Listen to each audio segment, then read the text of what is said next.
All right, let me try this in portrait and not landscape because it's kind of easier on the eye to have more stuff available to you. So click the links, support channel, subscribe to the various other links. Let's learn something together.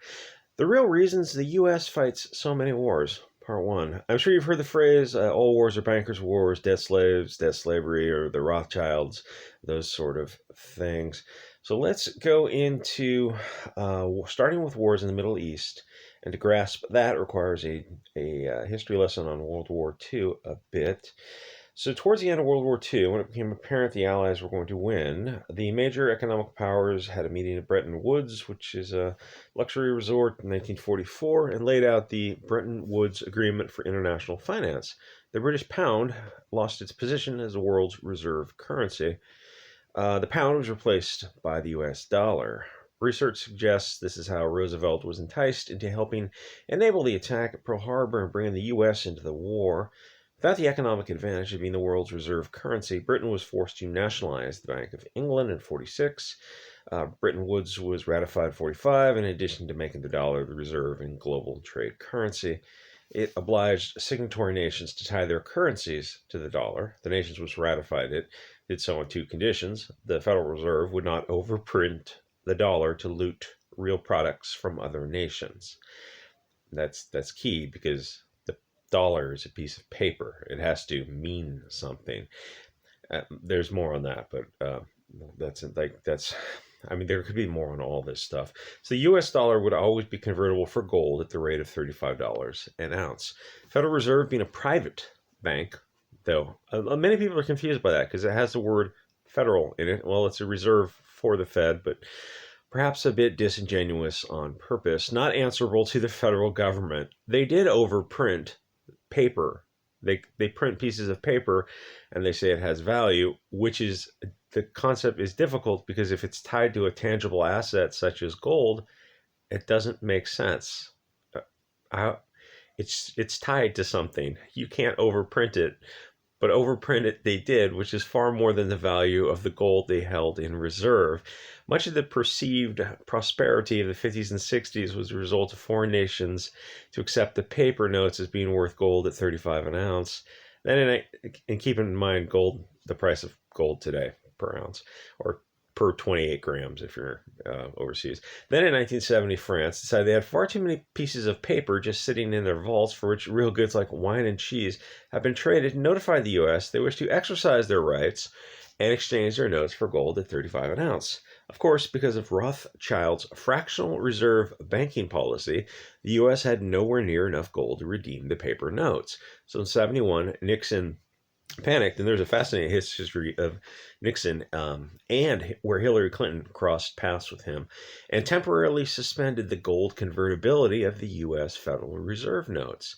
This ended the Bretton Woods Agreement, and many countries began dumping the U.S. dollar. Since the U.S. had collateralized their loans with the now gone national gold reserves, it rapidly became apparent the U.S. government did not possess enough gold to cover its outstanding debts. Even Andrew Jackson was warning us about the bankers' wars. So foreign nations got nervous about their loans to the U.S. and grew reluctant to lend any additional sums to the U.S. without collateral. As a result, a massive land grab began. Nixon started the environmental movement with the EPA, various programs, wilderness zones, and such, all of which took vast areas of public lands and made them off limits to the American people who were the owners of these lands. Nixon, but really in 1965 with the Hart-Celler Act, there was no America after that, because America was, the people who made America from the raw wilderness, and that was the European people. Nixon had little concern for the environment. It was done to pledge the vast mineral resources of these lands as collateral in the national debt. Plethora of different programs were used to conceal the scale of the swindle. Eventually, 25% of the country's land was pledged to foreign lenders in this manner. The U.S. government embarked on a new program to shore up the falling demand of the dollar. The U.S. approached the world's oil-producing nations in the Middle East, offered them a deal. In exchange for only selling their oil in U.S. dollars, the U.S. would guarantee the military safety of those oil-rich nations. Oil-rich nations would agree to spend and invest U.S. paper dollars inside U.S. Treasury bonds redeemable through future generations of U.S. taxpayers. Thus was born the petrodollar. Unable to back the dollar with gold, government switched to backing it with oil. Other people's oil bought with perpetual debt placed on the American citizen, and the need to control those oil producing nations became a necessity in order to prop up the US dollar. And if I had more technology, if I had more technology available to me, I would have one screen would show you the graphs and what happened in 1913, 1914, 1965, and 1971. But I'm doing this on a $100 Kindle because I'm on a budget. So this need has shaped America's foreign policy ever since. All the BS you're told the government is cover up for the simple truth, and people keep believing the U.S. military fights for democracy. In my own personal aside, no, I don't think we should be fighting in the Middle East, Israel's wars. As Americans' manufacturing has declined, the oil-producing nations faced a dilemma. Those piles of U.S. dollars were becoming increasingly worthless, as the U.S. has nothing except real estate, which anyone wanted to buy. Europeans' cars and aircraft had become superior and less costly, while GMO-modified food crops led to nations refusing American food exports. Oil-producing nations began to talk selling their oil for whatever currency the producers chose to use. Iraq, already hostile to the U.S. following Desert Storm, demanded the right to sell their oil for euros. In 2000, UN agreed to allow it. A year later, U.S. reinvaded Iraq under false pretenses, went after Saddam, placed Iraq's oil back on the market for U.S. dollars. Following 9/11, U.S. policy, don't get me started. Well, that's a whole nother thing. The U.S. policy shifted away from being an impartial broker of peace in the Middle East to one of unquestioned support for Israel's aggressions, further eroded confidence in the, that's the connection, petrodollar deal, and more countries have been talking about selling their oil for other currencies. Israel is heavily vested in the scam, but their involvement is outside the scope of the thread, which should be an interesting second thread. So, Libya, Gaddafi instituted a state-owned central bank, so no more Rothschilds and fractional reserve lending, a value-based currency, the gold dinar, announced that their oil was for sale only for their currency. African nations flooded it. U.S. dollar continued its inflation-driven decline.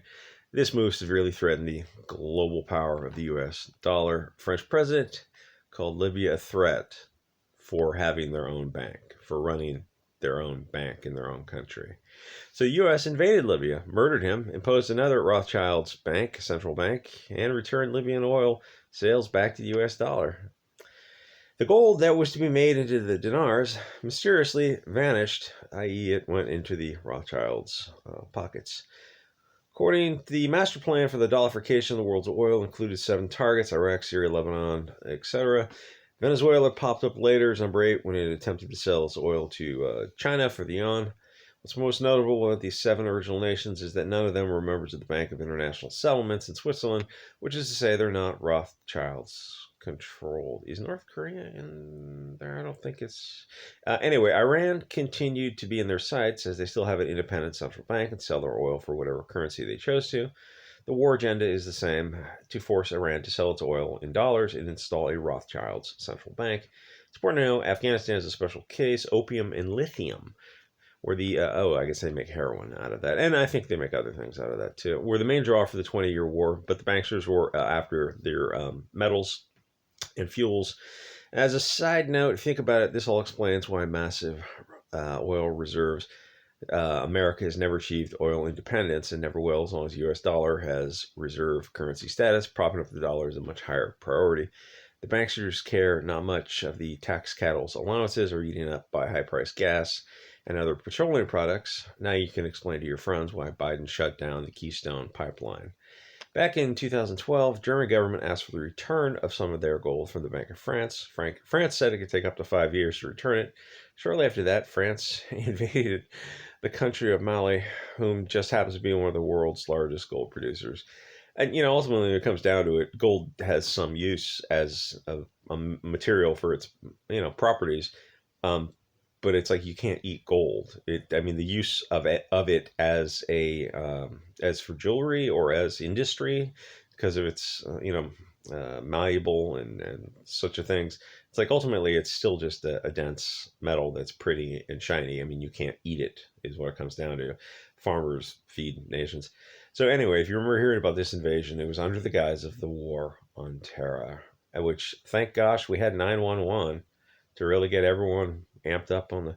So the story was Al Qaeda, CIA proxy army was overrunning the country, and they requested France's aid. But war for the bankers doesn't get any more obvious than this example. Americans are raised by a government school system. They're not public schools, they're government schools. And an electronic soup of globalist mainstream media brainwashing, and they told them we're fighting for. I always ask people that on Instagram decades ago, or back when I first got on there, and I asked them, I'm also, why are we in the Middle East? Why are we 10,000 miles away? Why are we overseas? Like, why don't you just close the borders to immigration from these people and deport them if necessary? But why are we over there? And like a lot of people on the right were rah-ing on the right, but they really couldn't answer that question. And now people on the left are rah-ing for war in Ukraine, and get involved in foreign wars over there. And they're not even so eager to pull out of other Middle Eastern conflicts. So it's like you always ask them, so why are we there? Why do we care about Ukraine nowadays? Why do we care about the Middle East or the Stani region back in the day? It's like, well, because we don't run the country. Israel runs the country. So the result of U.S. overthrow involved installation of a dictator. So yeah, 53 Iran's democracy, and at 53 Stalin died, and North Korea, I believe, was born. Anyway, you get the idea of Pinochet, and this is a meme he decides to. I would say something else in this. This isn't exactly accurate, but if I'm going to try to put this on YouTube, there's anyway, so what's the end game? What are they luring our attention away from? That's always like, follow the money, who benefits? And really, like this, I wonder if he's done other threads. The Rothschilds thing is so critical, and for most of my life, I've heard people talk about that. Are there another thread that's connected in hypertext? I will check for the next video. You hear the people talk about it, and it's like it's because something you don't know about, and you think, oh, it's these, maybe they're conspiracy theories. They sound a little weird, and a lot of the people are a little long-haired, libertarian, hippie type of stuff. But there's like, these are a different type of hippie, because a lot of times they're hippies on the right wing. Like, there legitimately are granola types who are very firmly right wingers. But it's like wrapping your head around, like, disregarding the tattoos and the long hair and the piercings, and just hearing the argument. And when you get older, it becomes easier to do. Actually, it does become easier to not judge a book by its cover so much. And just hear the argument, and you're like, oh, this is a huge, like a global issue. It's weird our politicians aren't doing anything about it. Like, no, it's really not weird. Okay, so I'll do this next one another time. Anyway, like, comment, subscribe, and I'll see you guys on the next episode.